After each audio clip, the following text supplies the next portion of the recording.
What's going on, guys? Welcome back to the channel. Today I'm going to be discussing one of the hardest things I'm going to have to do on this channel, okay guys? So next week I will be posting a video in which I will be shaving my head. And that means I'll be shaving off all my beautiful hair transplanted hair that I've waited a year to have, which is going to be probably the hardest thing I'll ever have to do on this channel. Obviously, any of you who are balding or have had a hair transplant, you'll understand what I mean by that, and it just sucks. But I want to do it so you guys can see what the scalp looks like now with where the hair transplant area is, because I am going back for a second hair transplant, and I also want to shave the back of my head entirely too, so I can show you what the scarring looks at different lengths. So it'll be like a 4, a 3, a 2, and a 1 on the razor, and I'll show pictures and videos of every single type of light and every length of cut, so you can see the realistic length you can get to if you do an FUE procedure. Because as you know, whether you do FUE or FUT, there is scarring, and although FUE done properly doesn't look bad after like a level 2 or 3 on a clipper, we're going to see how low we can go before you start to notice it, okay? And I will be using 4K cameras, so it'll be very clear, okay? So hopefully you're excited for that. I will also shave my head to show the real true loss of hair that I have. So anywhere that I'm losing hair right now, which has significantly increased, I will shave that completely bald so you can see what I would look like if I'd never gotten a hair transplant. So that should be really interesting. Now, the real reason you came to this video, guys, is obviously that you want to know whether or not I recommend getting a hair transplant. And the honest truth is, guys, a hair transplant is not for everyone. But if hair is something that is super helpful to you as far as for your work, or if it'll make you happier, or if it'll give you confidence back, which is the main reason that most guys do it, or if you just want to look a certain way and, you don't like the way your hair looks this time, then I would say, why not? Honest to God, obviously there's a preface to this I'm going to get into and why you got to be careful. One thing I will say is, do not rush to get a hair transplant. Take your time. I know it's really easy when you're desperate to get a hair transplant and you finally make the decision. You're finally like, hey, you know what? I'm getting it. The first instinct you have is to find whatever doctor you kind of think is good and just go get it done. But you should not do that, okay? I have a video on how to choose a hair transplant doctor. Go watch that. I'll link it in the description for you guys. And that's very important. You have to be very careful on how you choose your doctor, guys, because a hair transplant can change your life so much for the better, or it could be a nightmare, okay? Whether you go pay $3,000 or you go pay $30,000, if you go pay $3,000 and they fuck your head up, I promise you, you're going to spend a year regretting it, and then you may or may not be able to get it fixed. And at that point, you'll have to spend more money to get it fixed, and you'll have wasted a ton of donor hair, okay? And you might not have enough donor hair to fix your head.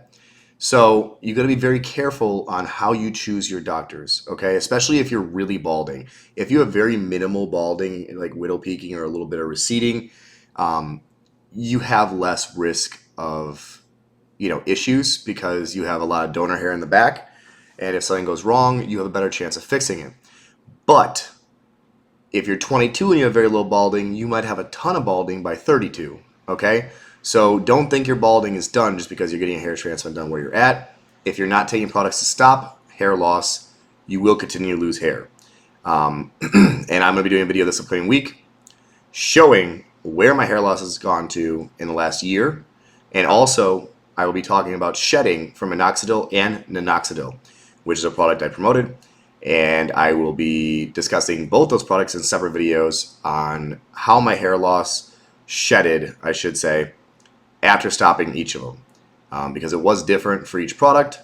And minoxidil did a really awesome job of maintaining most of the hair that minoxidil had brought in and keeping it from shedding, and then regrew hair. But as soon as I stopped that too, I also had shedding. And I'll be talking about why that happens and how that works, and the pros and cons of using these different medicational topicals, basically topical medications for your head. And I'll be starting a new one too after my hair transplant. That's going to be topical dutasteride. And hopefully I have no side effects from that. And that should be the most efficient product on the market. But if I have side effects, it could be extraordinarily detrimental. So I'm very nervous about it. But it'll be very helpful for you guys. So that's why I'm doing it. Now, again, back to whether I recommend it. 100%, I do recommend getting a hair transplant if it's what you want. I don't think anyone should ever feel ashamed of it. I don't think anyone should ever feel like people are going to make fun of them. Because the number one thing people think is like, oh, if I get a hair transplant, people are going to know and they're going to judge me. Guys, don't care about that, first off. Secondly, by the time you hit month 6, you have better hair and no one cares. It's like, oh, people think you're fat. Okay, cool. But then you get in shape and they might make fun of you for dieting. But then when you're in good shape, they're like, wow, that looks great. And then when you maintain that shape, they forget that you were fat eventually. Within another 6 to 12 months, people start to forget what you used to look like. And the more people see you, the more the faster they actually forget what you used to look like. Like my best friends don't even remember that I had hair loss. Like I'm gonna do a video in the next few weeks where I take a photo of me before my first hair transplant and a photo of me with full head of hair, and I'm gonna have my friends react to it. Okay, and then I'm gonna show them a photo of my buzzed head and be like, what do you guys think? What's your reaction? And we'll just go ahead and leave it at that and see how they react to the photos. I think it'll be really interesting, but I can tell you right now that my closest friends who have seen me through the entire process have completely forgotten basically that I was balding before, and this is what they're used to now, okay?